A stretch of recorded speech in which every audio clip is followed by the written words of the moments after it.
Hi, team. It's been a long time. I finally have a few new things to say.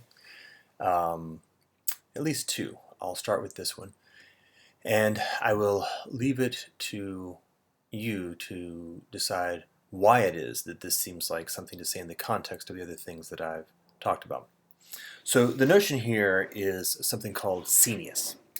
The concept was first introduced, at least to me, by a gentleman named Brian Eno, and he was endeavoring to name the the fact that there seemed to be a certain genius of a scene where some kind of scene would emerge, say like punk rock or skateboarding or impressionism or quantum mechanics, where while the individual participants themselves may in fact also be geniuses, there's something about them together or the emergence of the movement that seemed to have its own independent genius. And so he coined that a Scenius. And a friend of mine, a gentleman named Sebastian Paquette, was very interested in this concept, and he and I talked about it quite a bit a while ago, actually, about 8 years ago, it seems like.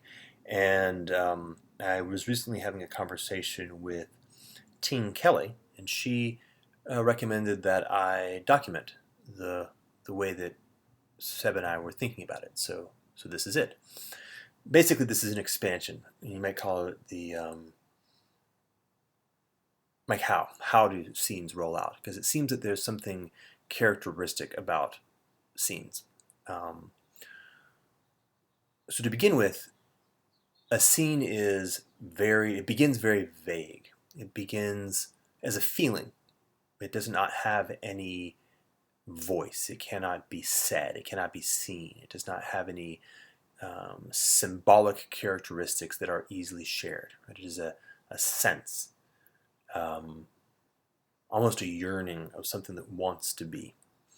And in the beginning, there will only be a very small number of people who are uniquely attuned to the scene so as to be able to feel it enough as to be able to and attracted to realizing it in some fashion.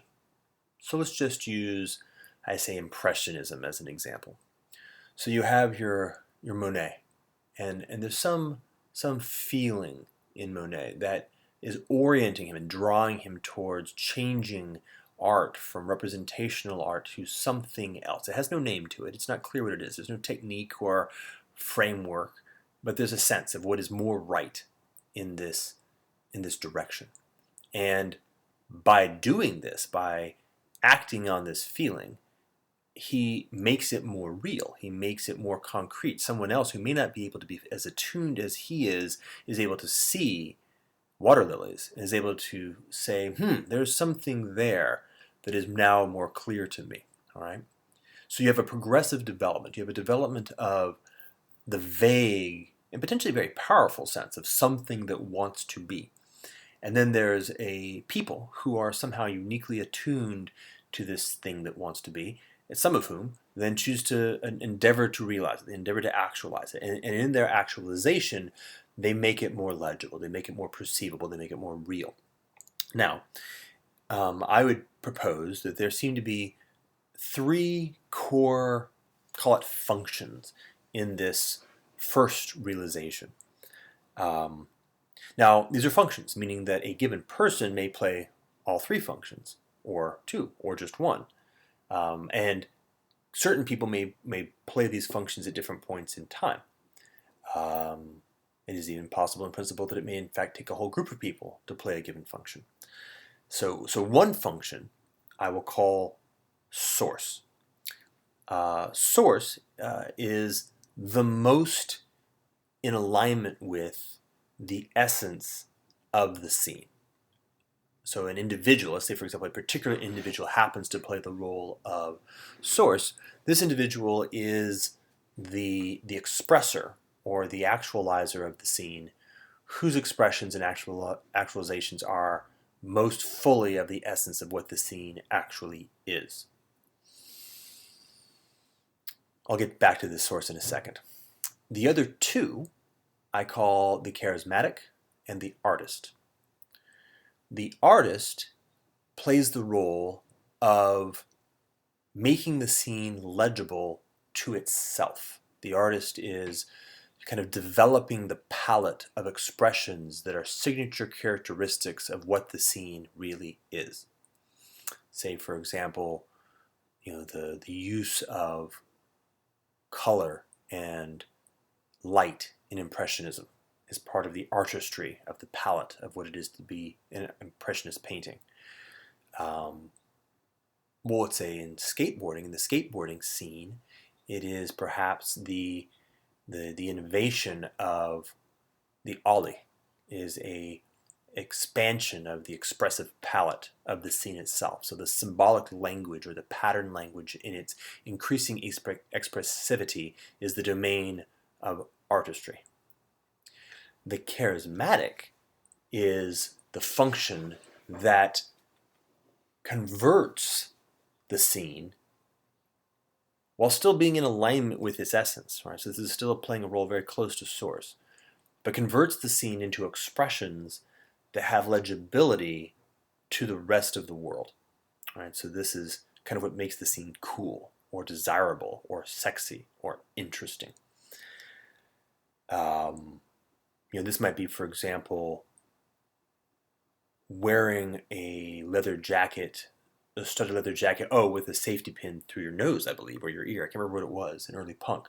This is not necessarily part of the intrinsic palette of punk to dress punk, but it is the characteristic that gives rise to the expression of punk in a way that makes it legible to the rest of the world. It helps you know what punk is. And by the way, it also makes punk attractive to at least those aspects of the rest of the world who are attracted to the source, right? Because it is still source. It is the thing. It is expressing itself honestly and truly and with integrity outside. Right? So artistry is about creating the language inside that becomes increasingly capable of expressing the thing for itself. And charisma is creating the aesthetic for expressing it outside. And by the way, also inside. So these are the three. Now, one of the things that often is the case is that when looking at the history of a scene, the source is really only known to those people who are keenly interested in the scene. Well, I knew her before the scene got cool. This is the kind of the Velvet Underground or the Pixies. It's, I don't know, Dirac perhaps. I mean, it's the Schrodinger. Everybody knows who Schrodinger is. Maybe only like physics, quantum mechanic groupies know about Dirac. But the idea is that the source is held in very high esteem because the source is so close and so pure in the essence of what the scene is.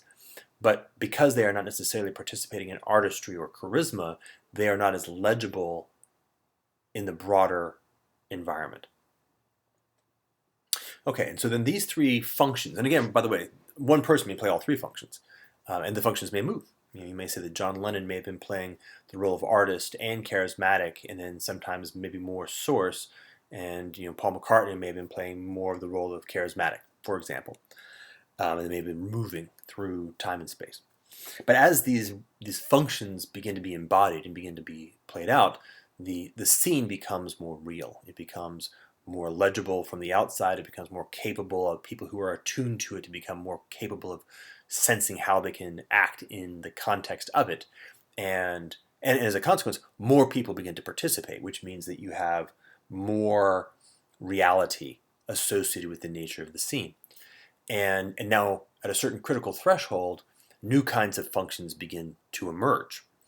There, for example, the function of the journalist. The journalist plays the role of communicating the scene to the outside world. You also have the maybe I don't call it the librarian or the archivist who is doing the same thing internally, like the naming of the scene. Like who named the scene? Who gives the scene its names? Who gives the scene its final signature symbols that stick and become identified with it? Remember Web 2.0, remember social networking or the internet, right? The internet as a scene wasn't called the internet originally. There were dozens of names that were played with, and somebody named it the internet, and that stuck. Right. So there's an enumeration. There's the building out of an increasingly formal vocabulary, and then there's an identification. Right. There's a notion of being able to identify who is in the scene.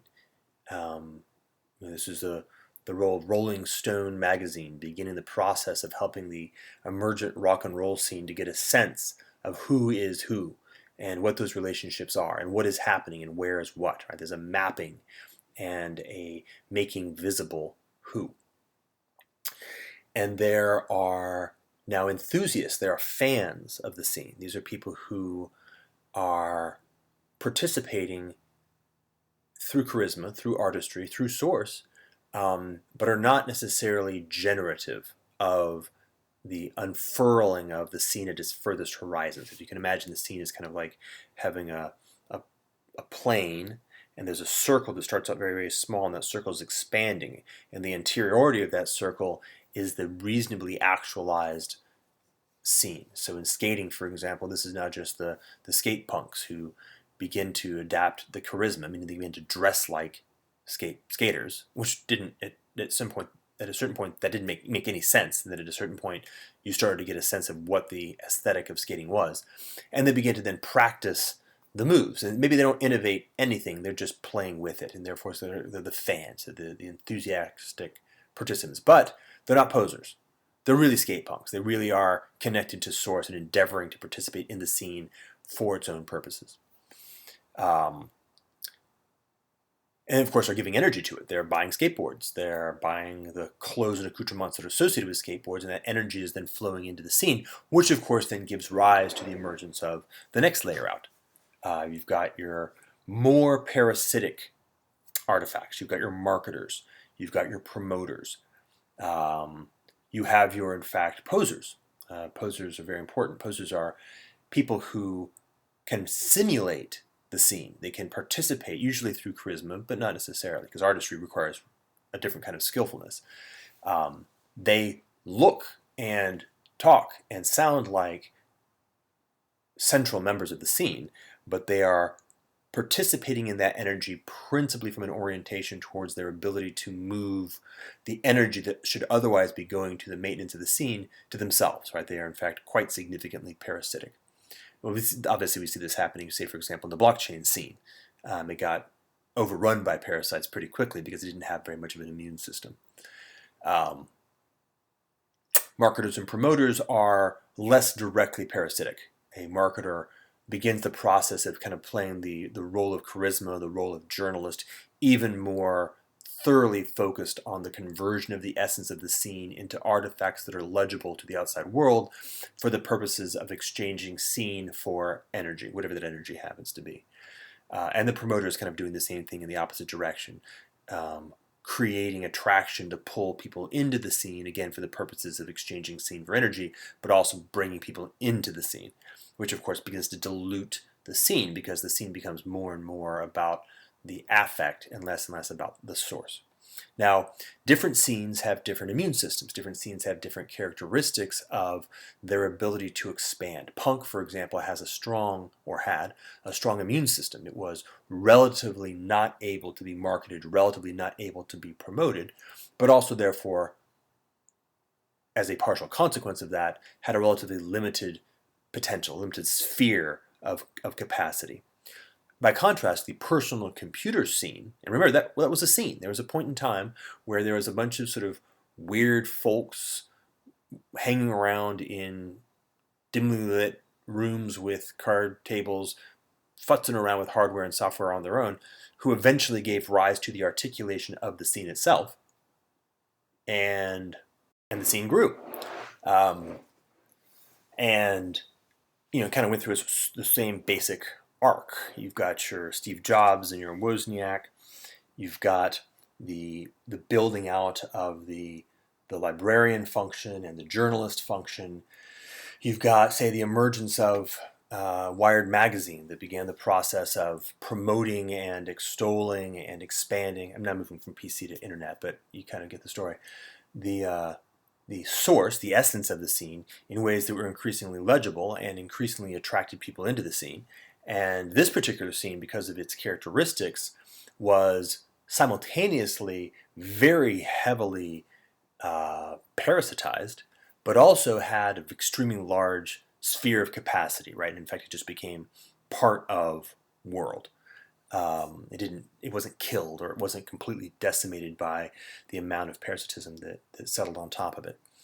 Blockchain, it remains to be seen. The swarming of the parasites was super fast and really hard, and so it may be that the energy, and by energy here I mean both human creativity and money and other things, the energy that was necessary to maintain that scene and allow it to develop on its own terms from its source may have been prematurely and massively redirected to these parasites, and the poor thing just sort of died in the cradle. Or it may be that the parasites did not kill it, and it still has enough vitality to grow, and perhaps it can even build an immune system to be able to separate out the posers and to down-regulate the marketers to the point where they're only focused on their marketing function is still in alignment with the essence of the scene and maintaining its homeostatic integrity. I think that's that.